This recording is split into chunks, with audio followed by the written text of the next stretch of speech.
"Sir, my mommy's crying in the bathroom." Those were the tiny, trembling words that stopped the entire hallway of Harwell Industries cold.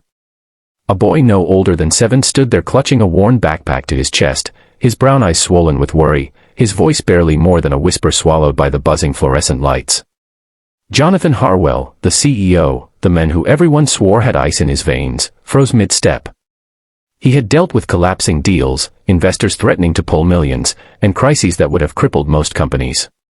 But nothing, absolutely nothing, prepared him for a child looking up at him with a mixture of fear and desperate hope. Before you dive deeper into this emotional journey, if you believe in kindness, second chances, and the power of unexpected compassion, please take a moment to like, comment, share, and subscribe. Your support helps us spread more stories that remind the world that people still care. Jonathan crouched down slowly, feeling a weight settle on his chest. The boy introduced himself as Caleb, his voice cracking as he explained that his mother worked in accounting and hadn't come out of the bathroom in almost 15 minutes. She had been fine that morning, or at least she pretended to be, he said, but a mother's smile can hide 1,000 breaking points. Jonathan listened, feeling the words press deeper into him as Caleb confessed that his mother had been crying at home too, late at night when she thought he was asleep. The boy didn't understand everything, but he knew enough to know something was terribly wrong.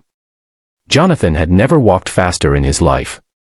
His polished shoes echoed against the tiles as he pushed open the door to the women's restroom with the urgency of a man who suddenly realized that the world didn't revolve around corporate numbers. He called out, his voice firm yet careful, and after a moment, a shuddering breath answered him from one of the stalls. The lock clicked, and the door slid open to reveal a woman whose mascara streaked down her cheeks like ink bleeding from a forgotten letter. Her name was Rebecca. One of the quiet employees, always punctual, never complaining, managing her tasks with a quiet determination that made her invisible in a sea of louder personalities. But today, she had cracked. She apologized repeatedly, as though tears were crimes and pain was a burden she had no right to carry. Jonathan didn't interrupt. He waited, really listening, until she finally told him that she had received an eviction notice that morning. Her second job's shifts had been cut, her mother's medical bills were overdue, and she had tried so hard to keep everything spinning that her hands shook every time she picked up a pen. She didn't know how much longer she could pretend everything was fine. She didn't want to cry at work, but the dam had finally broken. Jonathan felt her words bury themselves deep in him. For years, he had built a fortress around himself after losing his wife to a sudden illness. He believed that staying distant protected him. But now, looking at a mother breaking under the weight of impossible circumstances, with her son standing scared in the hallway, something inside him shifted for the first time in years. He helped her up gently and walked her back to her son. Caleb rushed into his mother's arms, squeezing her tightly, and Jonathan saw the fear on the child's face melt into relief simply because she was standing again. Something about that moment, the rawness, the vulnerability, made Jonathan realize just how many invisible battles existed right under his roof. He excused himself politely, promising he would return, and hurried back to his office. He didn't sit down.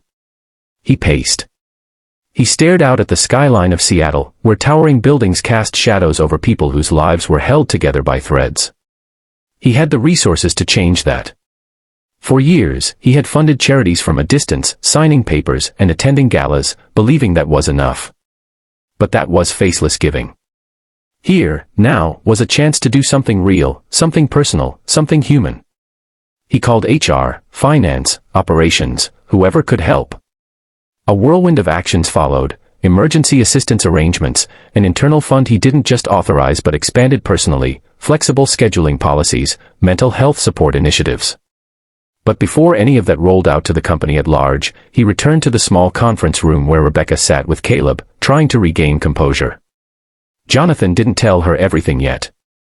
He simply said, in the gentlest voice anyone had ever heard from him, that she didn't have to carry everything alone anymore. Her job was safe. Her housing situation would be handled. She would receive paid time off to sort out her family's needs. He assured her that she mattered, not just as an employee but as a human being. Rebecca cried again, but this time, they were different tears, lighter, releasing years of pressure she had held alone. Over the following weeks, the change in the company was undeniable. Employees felt a shift, a softening in the corporate structure that had once felt rigid. Jonathan began walking the floors, checking in on people the way leaders often promise to do but rarely follow through on. He attended team lunches, asked about families, listened when someone mentioned their struggles. And the more he connected, the more he found his own grief easing, replaced by a sense of purpose that had long been missing.